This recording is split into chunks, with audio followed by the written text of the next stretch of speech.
So, we've all experienced disappointment, right? The series that we're starting tonight is called Great Expectations, Austin. And Great Expectations, sometimes you have those expectations realized and you have your mind is blown. And then there's times where those expectations that you have fall right on their face and you're crushed, right? A couple of stories. You guys know that I was a foster parent. Still am, still would be. I don't have a foster child right now, but we did have a foster child. Her name was Lily. Picked her up 5 days old from the hospital, and we raised her as our own for about a year. The great expectation is that Lily's part of our family, and we took her on vacations with us. We did everything with Lily. That was my great expectation. The great expectation fell flat on its face when I had to take her up to DuPont and give her back. Okay? I'll come back to that because there is a happy ending. I'm not going to leave you hanging. But no, Lily is not part of my family, my physical here family right now. But that was a great disappointment in my life. A great expectation, or kind of a mediocre expectation that turned out to be great, was my son Wyatt. His first deer. I just wanted him to get a deer, you know.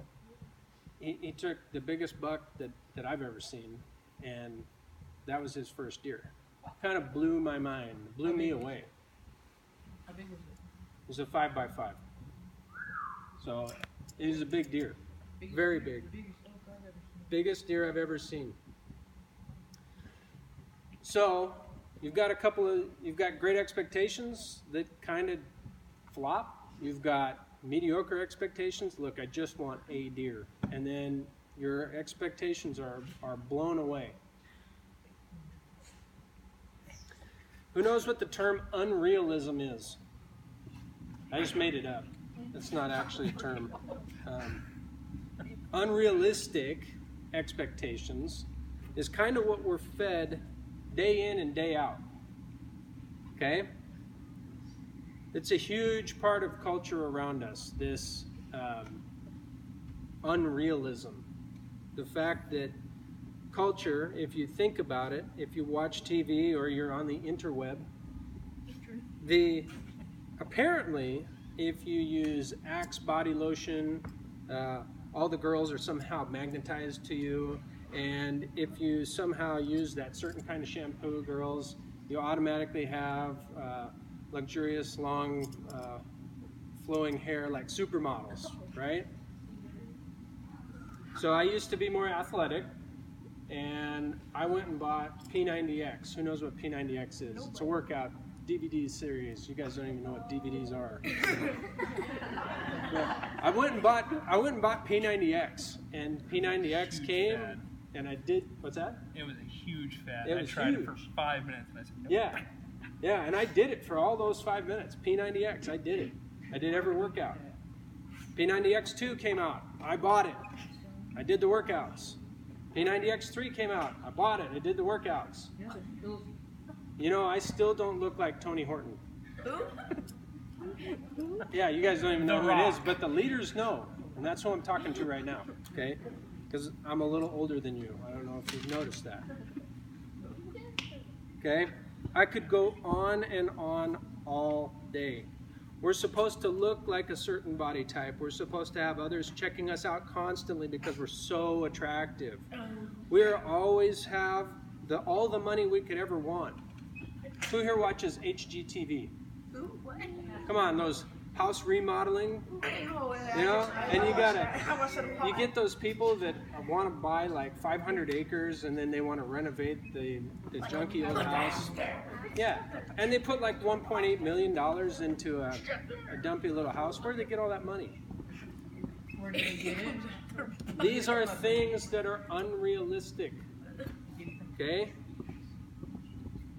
You have society pressuring you to get as many followers as possible, as many friends as possible, as many retweets and tweets, and who knows what else. But all of this leads to you judging other people. And it also leads, and more importantly, it leads to you judging yourself.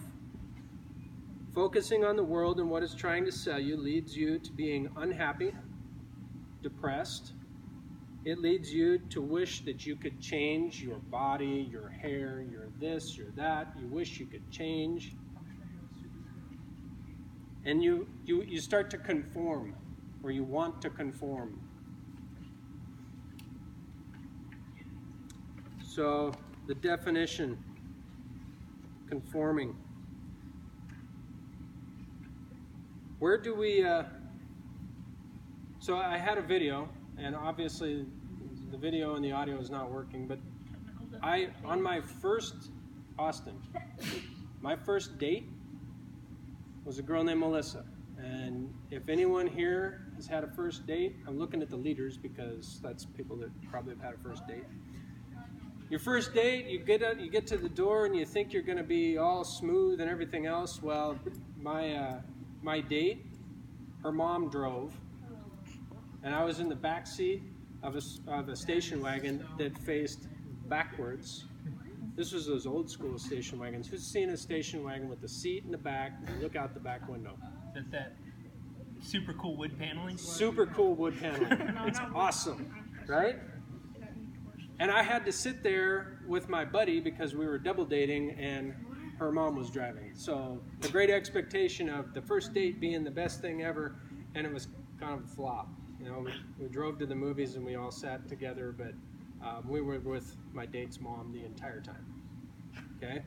Noah, do you have a legitimate question? No, I just want to apologize for that horrific experience. Yeah. But you know what? You know what? What happens with a great expectation that kind of flopped? I'm now here today with a beautiful wife, 2 kids, I have a house. Who's your wife? I have not such a bad life is what I'm telling you. Okay? Horrific experience. It wasn't horrific at the time, but looking back, it's kind of funny thinking about what the expectation is versus what the reality was. Is your wife here right now? She is. So, She isn't? this brings us to where do you find the truth about life? I'm going to give you a hint. You're in the church. Where do you find the truth about life? The cross. Cross. Oh, the Baptist tub. No. Not the baptismal. That's what that is. Okay? Baptized. That is a baptismal, and baptism is something that's pretty serious, Brock. But the Bible is where you find the truth about life. Romans 12, chapter 12, verse 1. If there's a phone back there, I suggest we shut it off. Romans 12, 1 and 2. And I am going to read to you, actually. For some reason, I can't find my phone. But Romans 12, 1 and 2. He's using it. I know. You're using it. What version do you want? I'll go right off my notes here. So, therefore, now that should like tease you right now. What's the therefore? Therefore. It tells you to pay attention. Tells you that there was some stuff that just got said that's pretty important, right? So, Romans 12, 1 and 2. Therefore I urge you, brothers and sisters, that's boys and girls, men and women, in view of God's mercy, offer your bodies as a living sacrifice, holy and pleasing to God. This is your true and proper worship. Do not conform to the pattern of this world, but be transformed by the renewing of your mind. Then you will be able to test and approve what God's will is, his good, perfect, and pleasing will. There's a lot to unpack there. Believers are God's new humanity. Okay? He set you on a path. He set believers on a path of godly living.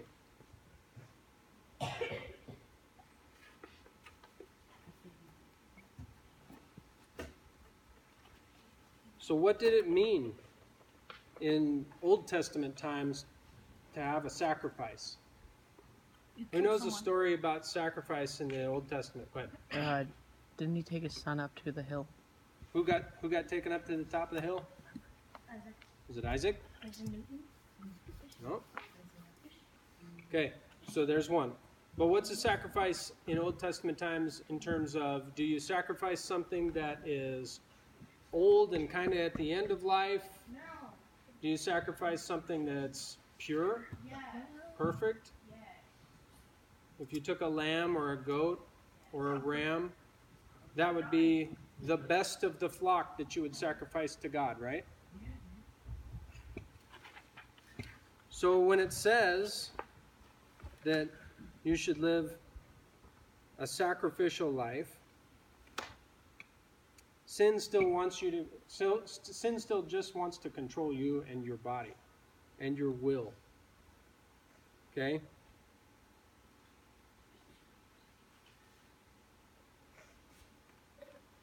So, if we're to offer our bodies as living sacrifices, what are some things that we should and should not do? Don't kill yourself. That's a good start. Don't kill yourself. That's a good, don't do that. Right? Don't drink? Don't drink. Maybe that's, society has put laws, not necessarily that drinking is bad, but society put laws in place. And what does it say in Romans 13:1? Does anybody know what it says in Romans 13:1? It's one of my favorite verses of all time. No.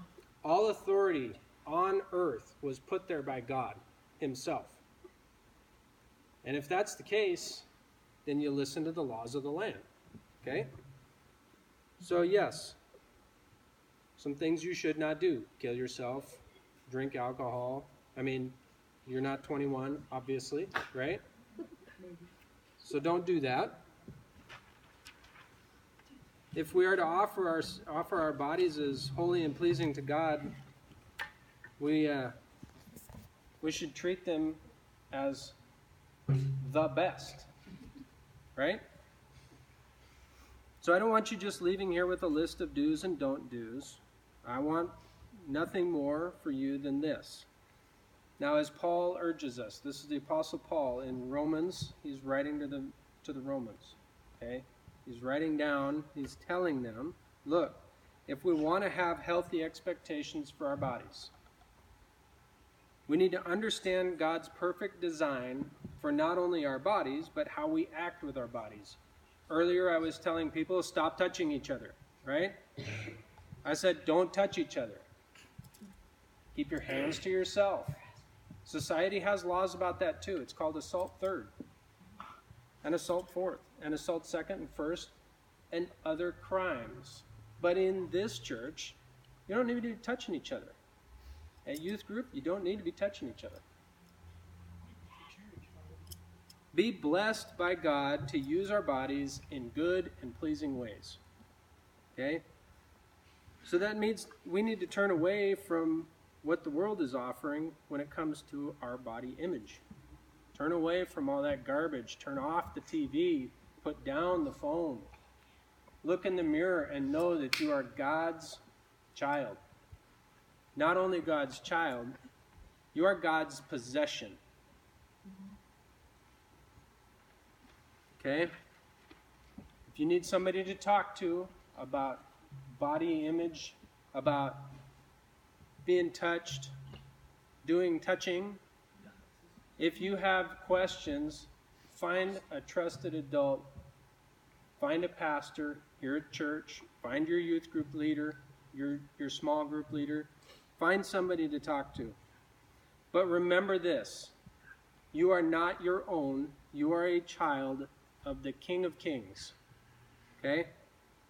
Nobody ever touches the King's things without the King's permission. Right? Can I get at least a head nod? Head nod. Nobody touches the King's things without the King's permission. And if the King has not blessed a particular relationship, if the King has not made sure that you have permission to do what you're doing, You ought not do it. So his permission is clearly spelled out in his word. God's design for you and your physical body is greater than the world's design or even your own. Okay? Now, I don't know what time it is. 7:05. We are perfectly on time. We're going to break. We are going to break for about 10 minutes. We're going to get into small groups. Reform your small groups. Miss Cindy is not here tonight. Miss Kathy will be taking Miss Cindy's group back here. And before we leave, let's close in prayer.